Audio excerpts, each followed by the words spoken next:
couple of good friends. What more could you add to make it special? Well, I'll tell you what you can add. You can add shitloads of money, gambling, round robins, teasers. We have it all here on Brunch Betting. That's right. It's XFL Jim, Chase, Lupin Fiasco Sesums, and Erik, Uncle Rico Magoo, giving you the best sports plays you can find. That's right, bitches. It's Brunchtime Betting.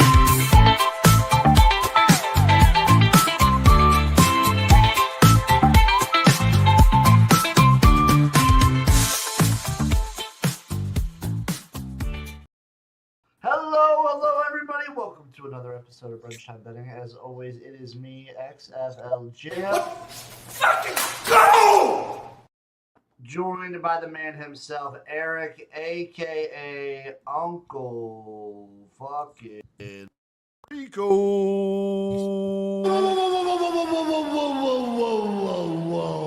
Whoa. What's up, man? What's for breakfast today, Erik? I had a protein shake, dude. What kind of protein shake? Dude, just almond milk, couple blueberries, my grass-fed organic protein powder, some chia seeds, and some creatine. I can't do the chia seeds. Dude. Why not? You don't even taste them, dude. They fuck with the texture to me. Dude, you don't even taste them, dude. I don't know. Also, you're an almond milk guy, huh? Dude, you know what? I got some weddings, dude. You know, I cover up. Arms are looking fucking trim right now, dude. You know, I've been doing these kettlebell workouts. I'm an oat milk guy if I'm doing milk substitutes. Oat milk? Definitely. Oh, dude, oat milk has the best flavor in my opinion. Man. Shout out, boss boy. How about those Red Sox boys? Hot take is that the Red Sox make the playoffs and the Yankees don't.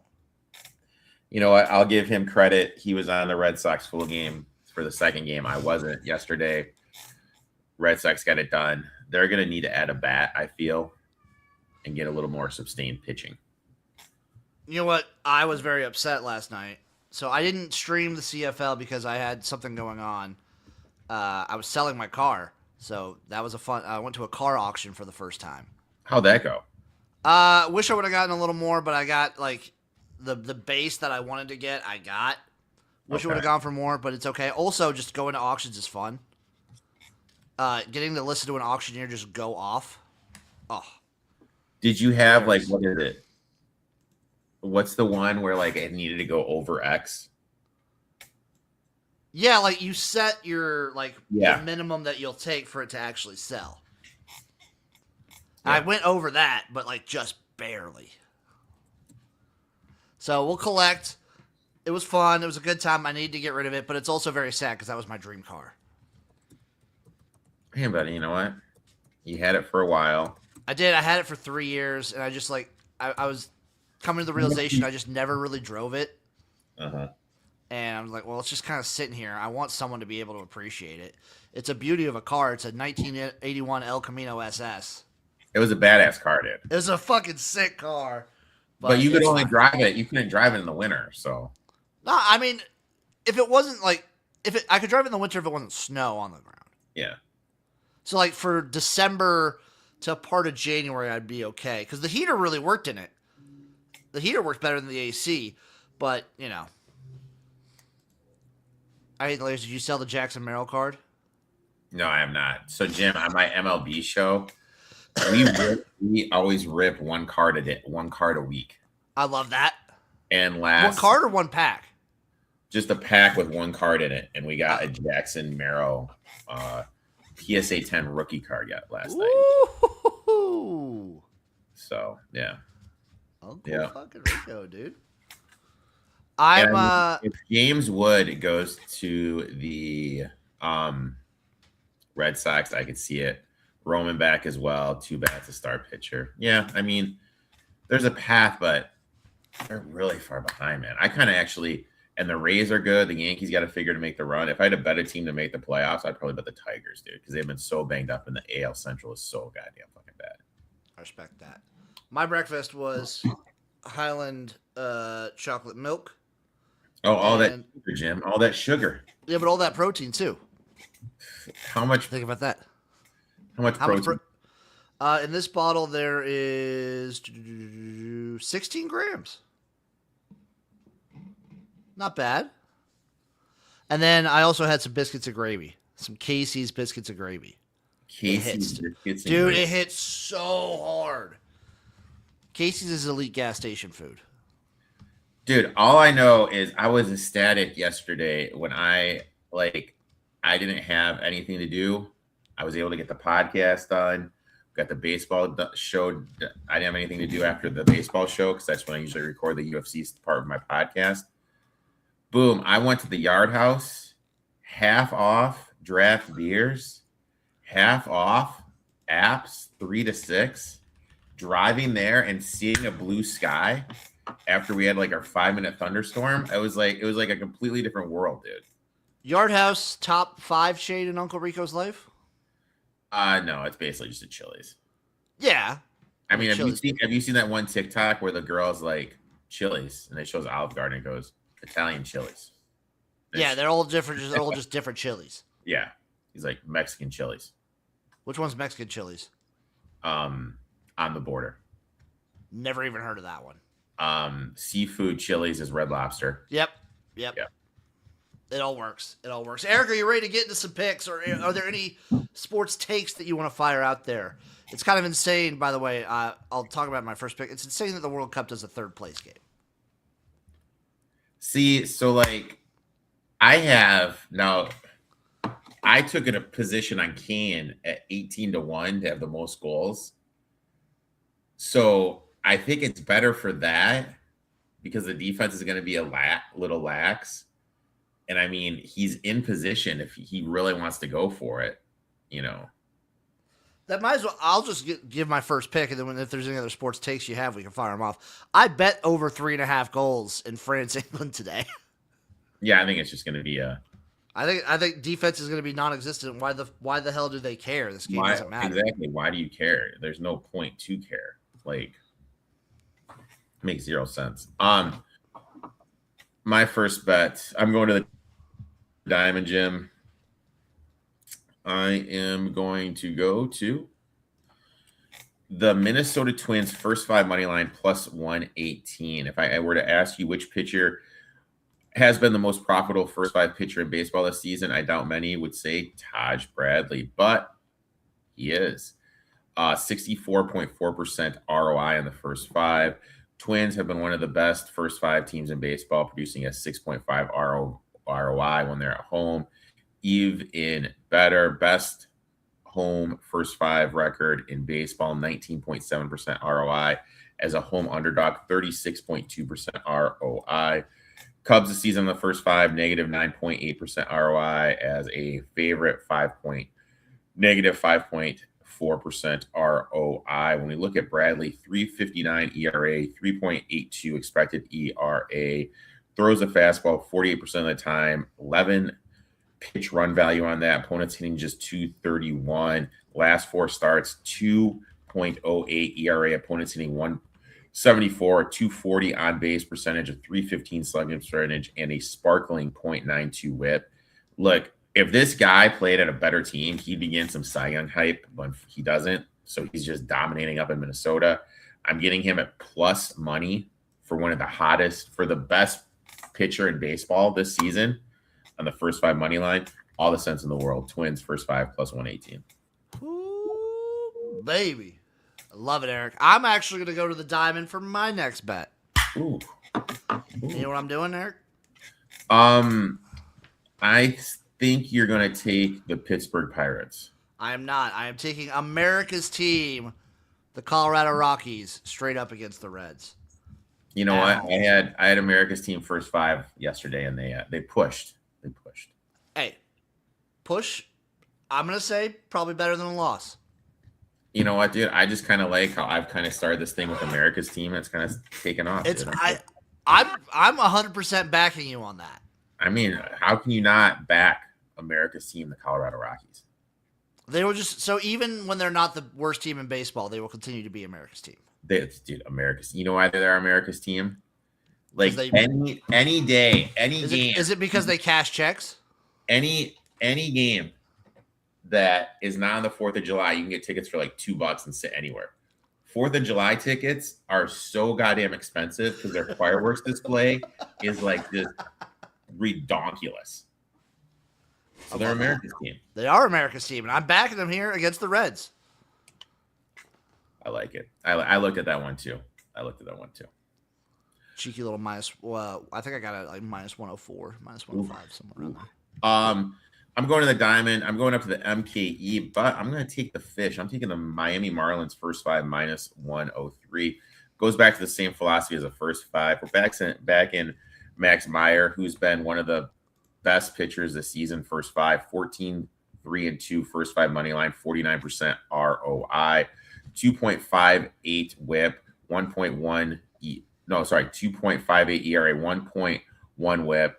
Allows an expected 228 batting average, strikes out hitters 26% of the time, generating a 31.9% chase rate. And lately, even better, last 3 starts, ERA dips down to 1.5, batting average dips down to 188, 243 on base percentage, 391 slugging percentage, 0.89 WHIP over his last 3 starts. Those numbers are insane. Sometimes you just don't overthink it. You're just gonna ride what's been profitable.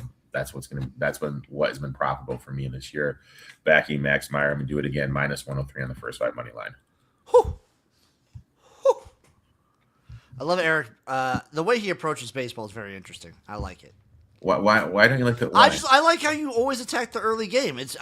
You've said why you do it. I like that you do it that way. It's just when you see other people handicapping baseball, it's not like I don't see that as often. I like it. Just what I do, Jim. I like it. I appreciate what you do. Just what I do. And what I do is I handicap the CFL. And today we have a great game, a rematch of last week's, what I said was the game of the week, Montreal Alouettes versus the Calgary Stampeders. 2 of the top quarterbacks in the league in Davis Alexander and Vernon Adams Jr. But I got to go Montreal minus the 1.5. I think their defense gives them that edge. I think they play so clean. They don't make mistakes. It's going to be a tight game again. I think Montreal wins by 3. Didn't we have a t-shirt bet last week on a game? Yeah, I forget which one it was. Was it Toronto? Nah. Well, I'll go back and watch the film. I'll watch the film on that. You watch the data? I'll watch the film on that one. Also, I just have to say, these as magical as the CFL season as we're having, these quarterback injuries need to stop, dude. Nathan Rourke in a sling last night for the BC Lions. Jim, you know what? I'll be honest with you. I did not watch. I know you did. I didn't get to watch last night either, so I caught back later. But you know what I did last night? And I feel I'm never going to get the 2 hours back in my life. What? I watched fucking Obsession. I was so... Oh, I liked it. Really? Yeah. I watched it. I watched it on Thursday. I liked it. Didn't do it for me, bud. Not a fan. Have you seen the Backrooms? Not yet. Spooky. I like that too. Not yet. You gonna see the Odyssey? Probably not. Uncle Rico doesn't do theaters? I'll tell you what, Jim. I just no. I got NFL previews to do. I gotta fucking somehow start these college football previews. Yeah, I was gonna say we're gonna talk about this probably off camera, but I don't know when we're gonna start these college football previews. I think I have an idea that we'll talk off camera. Okay. But yeah, Montreal Alouettes minus 1.5. It's a shame to see Nathan Rourke in a sling. Hopefully he gets back by the end of the regular season. Also, Bo Levi Mitchell for Hamilton. It's the CFL, the drop off from your starting quarterback to your backup is extremely drastic. More so than definitely the NFL. Really? Well, the CFL has a cap on. There's a whole reason for it and whatnot, and also just the talent level for some of these guys. Yeah. Drew Brown right now for Winnipeg is the only backup that looks as good, if not a little better than their starter. The drop off from Hamilton is crazy, and then we'll see how BC progresses. But it's as great as this season is, and it's been fantastic. These quarterback injuries need to stop. Yeah. What's your last bet, Erik? I'm going to Seattle. Give me the Mariners minus 0.5 on the first 5 plus 115. Brian Wu at home.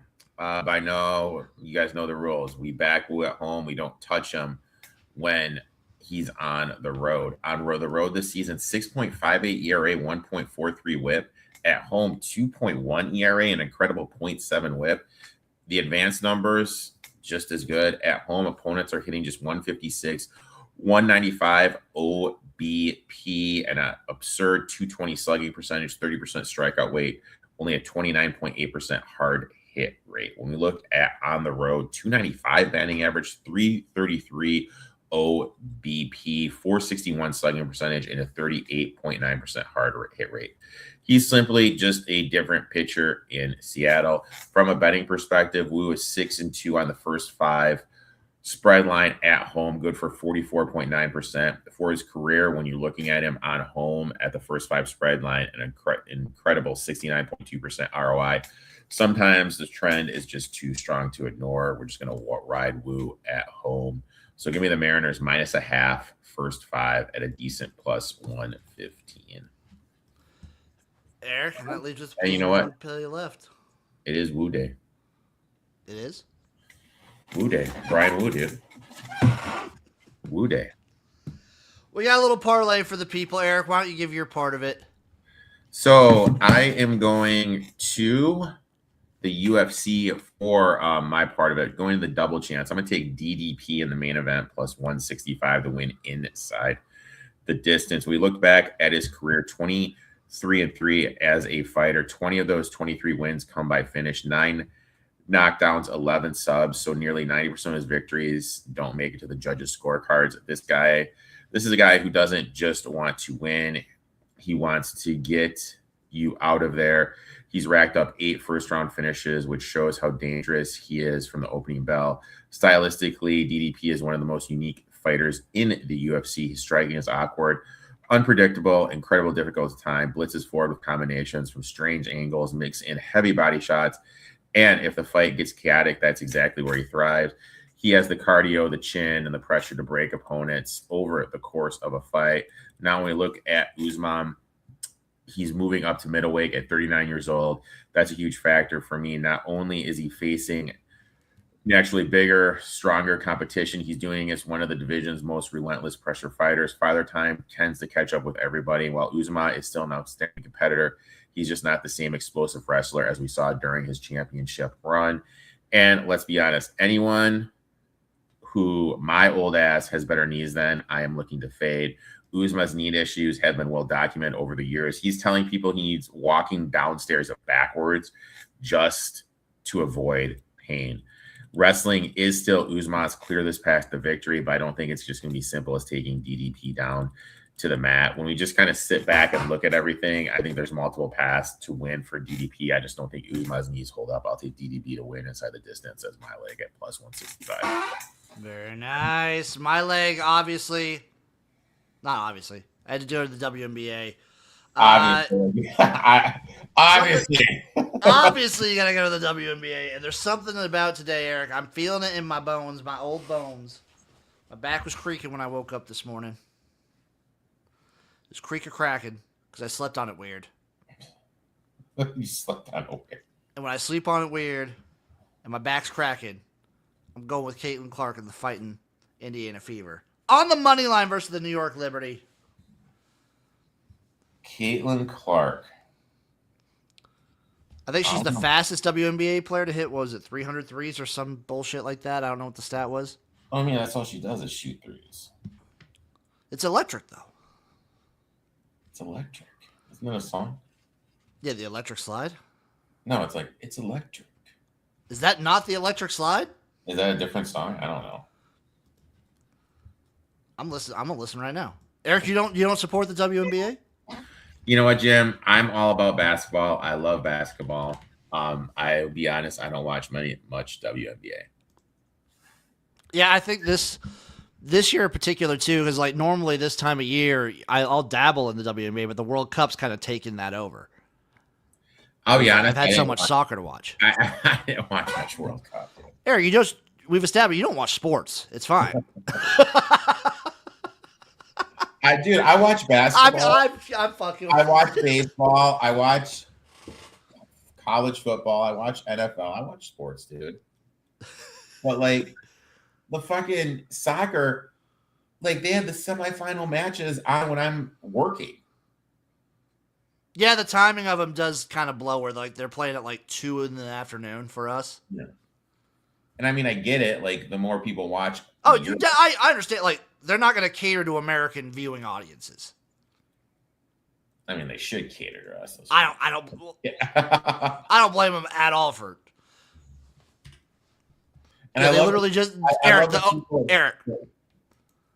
The electric slide opening it's electric. Oh, okay. let me just. I'll do 2 seconds. I'll do 2 seconds. No, 2 seconds. 2 seconds. It's electric. That's what. All right, so now I know. God, what was I going to say? I totally lost my train of thought. You were talking about soccer? Were we still talking about soccer? Oh, yeah. I love the people that say that the MLS is going to take this momentum over from the World Cup. No, they're not, dude. They're not. You know what? The one thing I think so people are saying like all the different things that MLS should do. I think they should go back to the old team names. Yeah. Like I don't care about like what is Utah like Real Salt Lake. That's so stupid. Real Salt Lake. Just be the Salt Lake. I don't know. The Salt Lake Utes.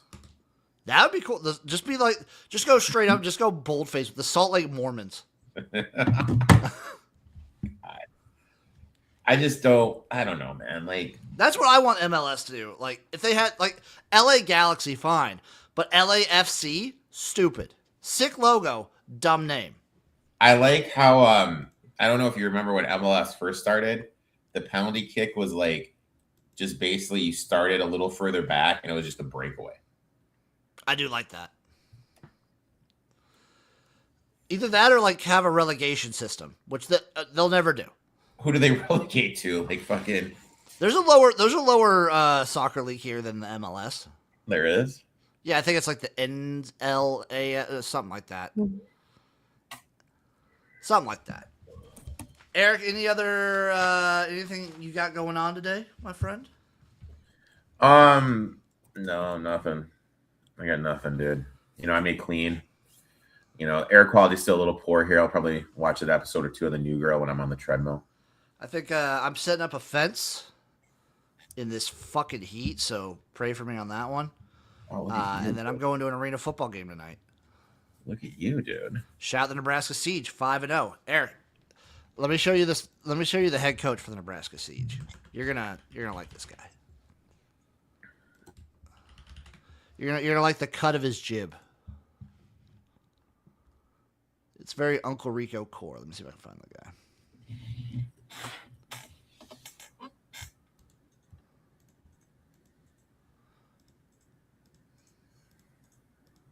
Look at this guy. Yeah, I like that.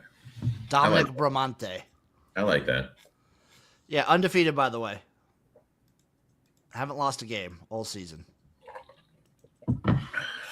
I like that. Shout out the Siege. Thank you all for watching. Thank you for listening. We appreciate you. We love you. And we will see you next time for another episode of Brunchtime Betting. Bye-bye. Bye-bye-bye. Bye-bye-bye.